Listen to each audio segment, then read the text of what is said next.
तीन मूर्तियां हैं, ब्रह्मा विष्णु शंकर। ब्रह्मा सो विष्णु बनते हैं। ब्रह्मा दाढ़ी मूछ वाला पतित सो क्या बनते हैं? हैं? पावन विष्णु बनते हैं। और विष्णु तो खड़ा हुआ है कि गोल है? हैं? खड़ा हुआ है और गोल तो है नहीं। और शंकर है? शंकर गोल है, बैठा है, वो भी गोल नहीं, तो फिर कौन गोल है? त्रिमूर्ति के चित्र में गोल कौन है? है? कितनी बार बाबा बोलते हैं कि त्रिमूर्ति के चित्र में पहले पहले बाप का परिचय दो। किसको दो? बाप का परिचय दो। तो त्रिमूर्ति के चित्र में ऊंचे से ऊंचे कौन है? है? कौन है ऊंचे से ऊंचे? आप मत बोलिए ज्यादा, आप तो पीछे से सुनते चले आ रहे हैं। त्रिमूर्ति के चित्र में ऊंचे से ऊंचे कौन है? शंकर। शंकर तो पुरुषार्थी है याद का, फर्स्ट सब्जेक्ट का पुरुषार्थी है या नहीं है? हैं? पुरुषार्थ पूरा हो गया। तो जो पुरुषार्थी है वो संपन्न तो नहीं है। संपन्न है? जब संपन्न ही नहीं बना तो ऊंचे ते ऊंचे है, नहीं तो याद क्यों करता है? याद अपन ते ऊंच को किया जाता है या जो ऊंच नहीं होता है उसको किया जाता है? किसको याद करने से ऊंच बनेंगे? ऊंच ते ऊंच को याद करने से ऊंच बनेंगे। वो शंकर तो खुद ही याद में बैठा हुआ, तो संपन्न तो नहीं कहा जाएगा। शिव के मंदिर में भी देखो, पुरानों में, कंपिल के रामेश्वर मंदिर में भी देखा होगा, बीच में शिवलिंग, मुखिया और आसपास देवताएं बैठे हुए। उन देवताओं के बीच में एक मुख्य मूर्ति भी बैठी हुई है। कहीं शंकर को दिखाया जाता है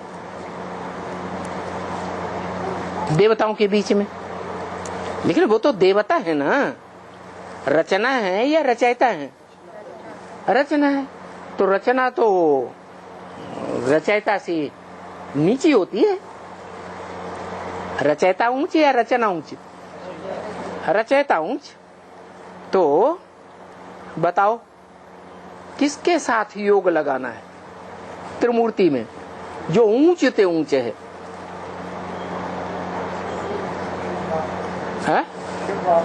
शिव बाप। शिव बाप इस सृष्टि पर आता है, पतित सृष्टि पर, पतित तन में आता है। पतित तन में आते हुए भी, पतित सृष्टि में आते हुए भी बुद्धि योग से ऊंचे धाम में ही रहता है या लगाव पूर्वक नीचे आ जाता है? तो सदाकाल कहाँ का वासी है? आत्मा से, बुद्धि रूपी आत्मा से कहाँ का वासी है? परम धाम का वासी। वहां तो ऊंच नीचे का सवाल ही नहीं पैदा होता। परम धाम में ऊंच नीचे होता है क्या? ऊंच और नीचे कहाँ होता है? हैं? इस सृष्टि पर होता है। तो बताओ त्रिमूर्ति की चित्र में ही है वो ऊंचे ते ऊंच इस सृष्टि का, और इसी सृष्टि में उसकी पूजा होती है। बताओ कौन है? त्रिमूर्ति के चित्र में कौन है? और ब्रह्मा कुमारियों को भी बाबा ने यही बात बताई थी, बीके में हमको भी यही बात बताई थी। क्या? पहले बाप का परिचय दो, बताया था ना। तो ब्रह्मा कुमारियां जैसे समझाती थी हम भी समझाते थे। क्या समझाते थे? कि त्रिमूर्ति का चित्र पहले रख दिया और उसमें त्रिमूर्ति के चित्र से पहले 32 करोड़ वाला शिव बाबा का चित्र रख दिया। रखा या नहीं है? रखा। और समझाने लगे ये 32 गुणों वाला जो है वो ऊंचे से ऊंचे है। अब बताओ कौन है, कौन सी आत्मा है? हैं? शंकर।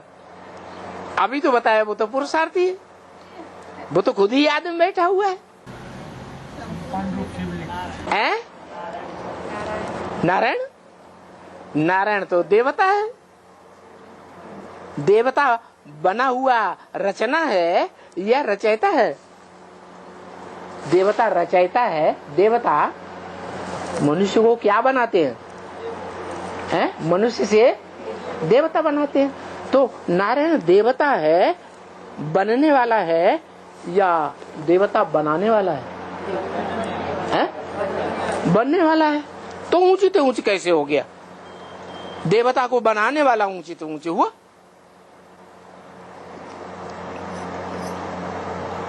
अरे शिवलिंग तो वही तो ब्रह्मा कुमारी समझाती है। शिवलिंग का चित्र रख दिया, उसके चारों तरफ 32 गुण बने हुए हैं। कहते ये 32 गुणों वाला जो शिव बाबा है ये ऊंचे ते ऊंचे है। अरे शिव को निर्गुण कहें या गुण वाला कहें? है? वो तो निर्गुण निराकार है। सगुण तो देवताएं होते हैं, गुणों के साथ निर्गुण मनुष्य होते हैं या राक्षस होते हैं, उनमें कोई गुण नहीं। बाबा 80 साल होने जा रहे हैं, यही बात समझाते समझाते कि बच्चे पहले बाप को पहचानो, फिर बाप का परिचय दो। तो अभी तक भी बोलते चले आ रहे और बच्चे बाप का परिचय नहीं दे पा रहे। बताओ अब विष्णु है, शंकर है या ब्रह्मा है, ऊंचे ते ऊंचे कौन है? शिव बाबा। शिव बाबा का रूप क्या? अरे कुछ रूप है या नहीं है? शंकर वो तो हाथ पांव वाला, इंद्रियों वाला है। जिसको इंद्रियां हैं वो तो इंद्रियों से कर्म करेगा। शंकर को तो इंद्रियां दिखाई जाती हैं। याद में रहता है। याद संपूर्ण है या अपूर्ण है? अपूर्ण है तो जरूर इंद्रियों की भी याद आती होगी। शंकर का कोई पार्ट नहीं है? ये बोला है ना, शंकर का कोई पार्ट नहीं, वो याद में रहते हैं। शंकर का कोई पार्ट नहीं तो फिर याद में बैठा हुआ क्यों दिखाते हैं? जब कोई पार्ट नहीं है, कोई पार्ट नहीं है फिर इंद्रियां दिखानी नहीं चाहिए। इंद्रियों से पार्ट बजाया जाता है। जब इंद्रियों का कोई पार्ट ही नहीं है तो इंद्रियां दिखानी नहीं चाहिए। शिवलिंग दिखाते हैं, उसमें तो लिंग नहीं दिखाते। लेकिन शिव बाबा कहते हैं मेरी एक ही इंद्रिय पूजी जाती है और देवताओं की सभी इंद्रियां पूजी जाती हैं, एक एक काम इंद्रियों को छोड़ करके। इसका मतलब और देवताओं ने काम इंद्रिय को 100% नहीं जीत पाया, एक ने जीता। जिसने जीता वो काम जीते जगत जीत कहलाता है। जगत का जीतने वाला एक होगा या अनेक होंगे? विश्वनाथ कहा जाता है। हर हर महादेव शंभो काशी विश्वनाथ गंगे। तो वो विश्वनाथ कौन है? याद में बैठा हुआ शंकर का रूप या कोई दूसरा है?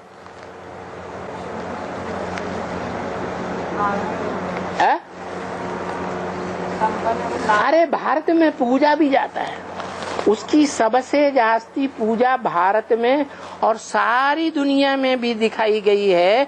खुदाइयों में लिंग मूर्तियां सबसे जास्ती मिली। और शिव आत्माओं का बाप कहते हैं, मैं न पूज्य बनता हूं न पुजारी बनता हूं। तो बताओ ये शिवलिंग पूज्य है या नहीं है? है?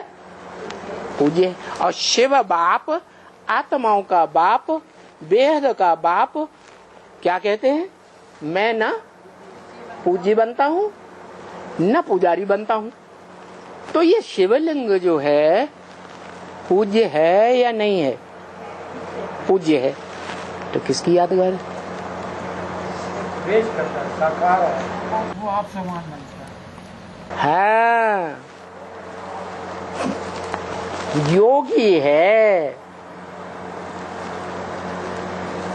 योग लगा रहा है तो अपूर्ण है। और योग संपन्न स्टेज को पहुंच गया तो योगीश्वर है, योगियों का ईश्वर है, योगी राज है, योगियों का राजा है।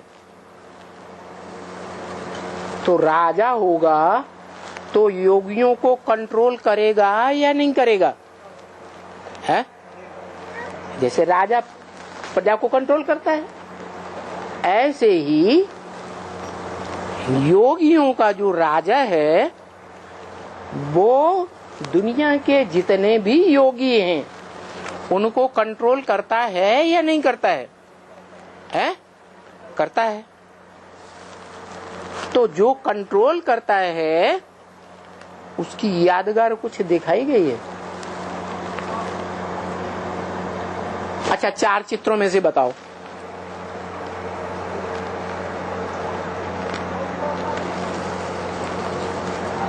अच्छा, झाड़ के चित्र में बताओ।